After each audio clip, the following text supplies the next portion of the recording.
Para pemirsa Birokrasi Channel, kita telah melewati masa 2,5 tahun lebih di dalam mengatasi pandemi COVID-19. Dan kita patut bersyukur bahwa dengan berbagai inovasi yang dilakukan pemerintah, kita termasuk 5 negara yang berhasil mengatasi pandemi dengan cepat, di mana tentu agak berbeda dibandingkan negara lain yang memiliki jumlah penduduk yang sedikit, sehingga prestasi ini mestinya menjadi pemotivasi dan pendorong agar di semua jenjang pemerintahan ini mampu berbuat inovasi, apalagi setelah pandemi ini menurut para ahli itu memerlukan 2 tahun lebih untuk bisa recovery. Namun belum selesai recovery-nya, ada lagi perkembangan yang sangat mempengaruhi tentu ekonomi secara global, yaitu adanya perang antara Rusia dan Ukraina, dan ini merubah peta geopolitik dan berimplikasi pada ekonomi. Menurut Presiden Jokowi bahwa 2023 di tahun depan merupakan tahun yang gelap. Nah, tentu tidak berarti bahwa kita harus pesimis, karena Presiden sudah mendorong agar supaya kita harus tetap optimis dalam situasi apapun. Ini berarti bahwa kita harus memang berani untuk melakukan terobosan-terobosan dalam bentuk berbagai inovasi-inovasi di semua sektor. Inilah yang kita akan bahas kali ini. Mengapa kemudian pemerintah itu, terutama di pemerintah daerah, lambat sekali di dalam melakukan inovasi. Sehingga ini yang kita akan bahas, mengapa terhambat, mengapa muncul berbagai hambatan di dalam upaya pemerintah daerah untuk melakukan berbagai inovasi, apalagi di saat sekarang ini sudah sangat dibutuhkan.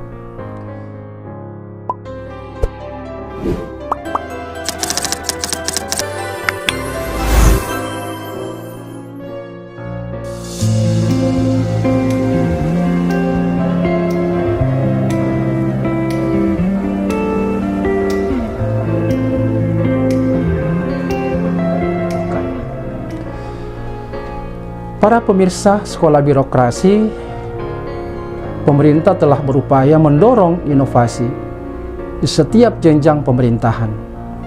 Misalnya saja dikeluarkannya Permenpan RB nomor 7 tahun 2021 yang mendorong semua lembaga, baik pemerintah pusat maupun pemerintah daerah, termasuk BUMN maupun BUMD, untuk ikut terlibat dalam kompetisi inovasi pelayanan publik.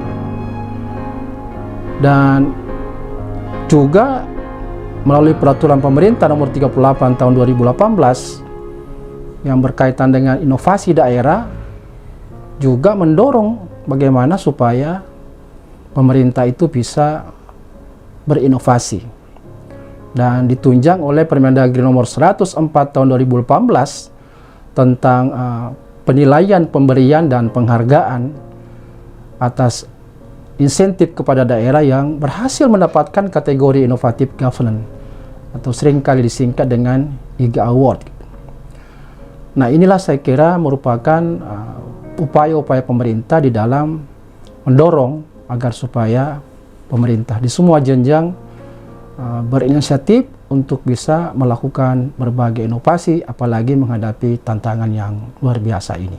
Saya kira hal yang penting untuk kita ketahui adalah apa sih itu yang dimaksud dengan inovasi, agar supaya kita memiliki wawasan dan kita bisa mencari cara agar supaya di setiap lingkup organisasi kita bisa melakukan atau mencari terobosan-terobosan melakukan inovasi. Atau ada beberapa kata yang saya kira perlu kita perkuat, adanya sering yang kita dengar dengan istilah kreativitas dan inovasi. Perlu kita pahami bersama bahwa makna kreativitas itu yakni apapun yang telah kita hasilkan dan berbeda atau sama sekali baru, maka itu kita pandang sebagai kreativitas. Nah, kreativitas ini merupakan langkah baru untuk menjadi awal untuk mengidentifikasi bahwa sesuatu itu mungkin terjadi sejak awal, tetapi inovasi ini merupakan tindakan yang menempatkan segala sesuatu ke dalam kenyataan yang bersifat praktis, terlepas dari tantangan dan perlawanan, bukan hanya berupa kontemplasi. Karena itu kita bisa simpulkan bahwa inovasi itu bermakna ketika produk atau jasa atau layanan yang ditemukan, tentu dalam konteks pemerintahan ini, benar-benar memiliki nilai tinggi bagi masyarakat. Karena nilai yang tinggi tersebut menyebabkan masyarakat banyak menggunakannya dan bahkan menjadi solusi bagi masyarakat di dalam mengatasi berbagai permasalahannya. Jadi sepanjang sebuah kreativitas atau sebuah temuan tidaklah menjadi sesuatu yang menjadi solusi bagi upaya mengatasi permasalahan masyarakat atau tidak tertarik oleh masyarakat untuk menggunakannya, maka berarti itu bukan inovasi, tapi hanya berada pada posisi apakah itu kreativitas atau mungkin hanya sekedar temuan atau yang sering disebut dengan invention.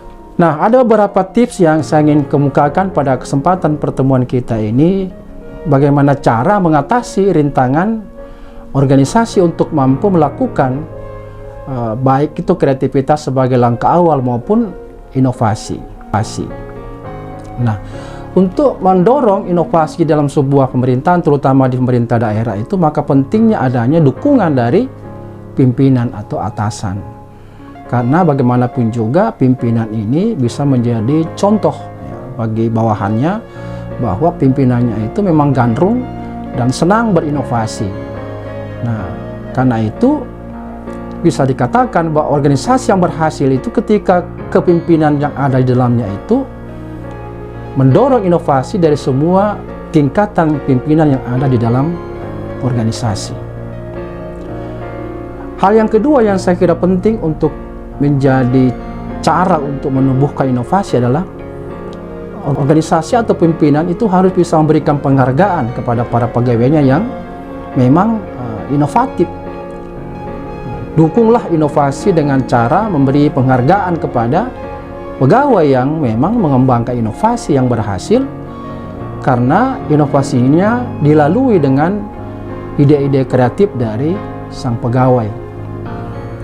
Yang ketiga adalah pentingnya pimpinan ini mampu merangkul keragaman atau diversity atau variety. Kenapa? Karena inovasi itu lahir dari kolaborasi dari beragam kompetensi, beragam kemampuan yang dimiliki oleh personal seorang pegawai yang dikolaborasikan dalam sebuah kerja tim, sehingga tidak akan mungkin tercipta inovasi yang berkualitas bagus ketika keragaman itu diharamkan. Karena itu pimpinan harus merangkul keragaman itu sebagai sebuah keniscayaan. Yang keempat, saya kira organisasi harus tidak malu-malu untuk belajar dari organisasi lain. Sebab bagaimanapun juga mencontoh itu baik, tetapi yang terpenting lagi setelah kita mampu belajar dari organisasi lain, maka kita perlu mengadaptasikan dengan kondisi internal organisasi, terutama bagi kepentingan daripada stakeholders. Yang kelima adalah jangan ragu untuk melakukan uji coba atau eksperimen ya. Dan jangan lupa untuk melakukan evaluasi di setiap perkembangan dan hasil yang kita peroleh melalui uji-uji coba tersebut.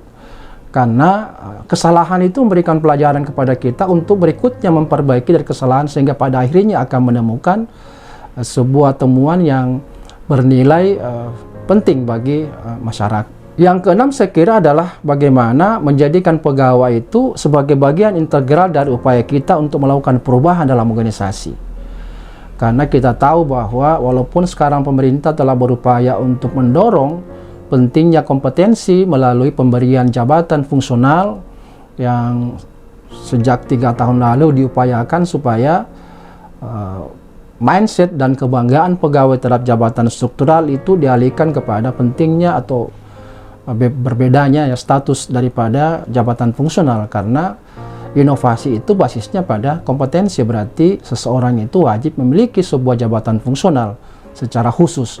Karena itu mereka harus dilibatkan bagaimana supaya upaya-upaya untuk mendorong inovasi dalam birokrasi itu bisa terjadi melalui langkah-langkah perubahan yang dilakukan oleh pimpinan bersama dengan para pegawainya.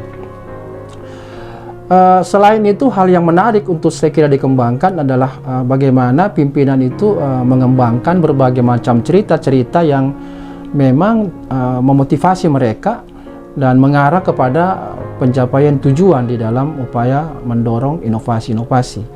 Tentu ini cerita-cerita yang berkaitan dengan keberhasilan mungkin daripada berbagai organisasi atau tempat lain yang bisa memotivasi para anggota organisasi untuk juga ikut berinovasi sehingga tujuan mereka itu bisa juga tercapai. Hal yang penting yang saya kira menjadi translator antara pimpinan top ya dengan bawahan itu adalah di level menengah. Karena itu kalau kita bicara dalam perangkat daerah, maka kepala bidang itu atau kepala biro dalam sekretaris daerah itu menjadi sangat strategik posisinya, karena dia berperan sebagai translator bagaimana kebijakan-kebijakan di tingkat top leader itu atau pimpinan yang biasanya berbahasa kebijakan itu kemudian ditranslate atau diterjemahkan oleh level menengah atau kepala bidang atau kepala biro ke jenjang di bawahnya ke dalam bentuk bahasa yang bersifat teknis, sehingga ini betul-betul bisa diberdayakan, dipercaya, jangan lagi menggunakan gaya kepemimpinan yang otoriter atau mungkin tidak senang kalau kemudian bukan dia yang langsung turun ke bawah untuk menyampaikan berbagai macam kebijakan-kebijakan dia. Kemudian hal yang lain saya kira adalah bagaimana pimpinan itu bisa membebaskan ya jargon-jargon yang tidak dipandang sebagai hal-hal yang sulit untuk dimaknai oleh bawahan. Karena jargon-jargon ini merupakan sebuah kata-kata yang sering berbentuk kata sandi atau kode rahasia untuk kalangan tertentu. Jadi tidak bersifat umum dan hanya bisa dimengerti oleh kalangan tertentu. Karena itu hilangkan jargon-jargon seperti tersebut, tetapi menggunakan bahasa-bahasa yang mudah dimengerti oleh bawahan.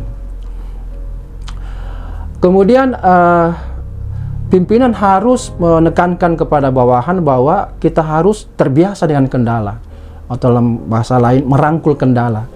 Jadi jangan menjadikan kendala itu berinovasi, tetapi itu menjadi pemotivasi dan menjadi tujuan dari organisasi, sehingga inovasi itu menjadi sebuah culture baru yang ujungnya adalah bagaimana seluruh orientasi aktivitas dan perilaku bawahan itu berorientasi pada bagaimana memuaskan masyarakat yang dilayaninya. Yang ke-11 tipsnya adalah tantang itu ya prasangka pegawai dan termasuk prasangka Anda sendiri selaku pimpinan, di mana harus bisa menghindari adanya kecenderungan berpikir ke arah satu cara di dalam melahirkan inovasi. Karena justru pemikiran-pemikiran yang liar itu, yang bebas, itu bisa menimbulkan ide-ide baru yang bisa saja itu bisa menjadi sebuah langkah awal untuk kreatif yang pada ujungnya bisa berbuah pada inovasi. Jadi jangan mengharamkan satu cara, tapi dibuka sedemikian rupa kemungkinan-kemungkinan itu, karena bagaimanapun juga apa yang kita putuskan terhadap inovasi yang kita ingin buat, kemudian begitu kita implementasikan di tengah masyarakat lalu kemudian tidak mendapatkan respon yang bagus atau tidak menjadi solusi yang bagus, maka kita masih memiliki pikiran atau buah-buah pikiran yang jenius yang pernah kita hasilkan. Sehingga tugas pimpinan itu bagaimana menghimpun seluruh pemikiran-pemikiran dan kreativitas pegawai sehingga bisa dimanfaatkan di kemudian hari ketika apa yang kita putuskan tidak pas di tengah masyarakat. Dan karena itu kita harus berani untuk menggunakan proses berpikir yang berbeda untuk menghasilkan ide dan solusi-solusi baru. Jadi perbedaan itu sesuatu yang natural, jangan dipandang sebagai sesuatu yang harus kita hindari, dan bahkan kita bisa bertikai ya, atau mungkin tidak menciptakan hubungan yang lebih baik karena dipandang dan mengharamkan itu yang namanya perbedaan dalam berpikir. Nah, ini saya kira merupakan musuh daripada kreativitas dan inovasi. Dan langkah berikutnya adalah, atau tips berikutnya adalah bagaimana supaya kita bisa melahirkan kebiasaan berinovasi. Tentu dengan cara apa? Harus merubah rutinitas yang selama ini kita gunakan di dalam bekerja. Karena inovasi itu kan sebuah loncatan baik perilaku maupun tindakan dan juga pemikiran yang berbeda. Karena itu rutinitas menjadi sesuatu yang harus kita rubah dan diarahkan kepada upaya bagaimana kebiasaan baru itu berorientasi pada upaya penciptaan daripada inovasi. Nah, yang kadang dihindari itu adalah risiko. Nah, di dalam konteks membangun inovasi ini, maka risiko itu tidak bisa kita hindari, tetapi kita bisa mengambil risiko yang lebih kreatif, yang kita pandang risiko ini bisa justru menghasilkan inovasi-inovasi yang dibutuhkan oleh masyarakat. Nah, inilah saya kira 14 tips yang saya tawarkan pada pertemuan kita kali ini. Mudah-mudahan bisa memberi manfaat dan bisa mengambil pelajaran dari tips-tips sederhana tersebut, sehingga rintangan yang sering kita hadapi di dalam upaya kita untuk dorong munculnya inovasi dan kreativitas dalam birokrasi itu bisa kita atasi secara perlahan. Baik, sampai ketemu dengan tema berikutnya. Salam reformasi.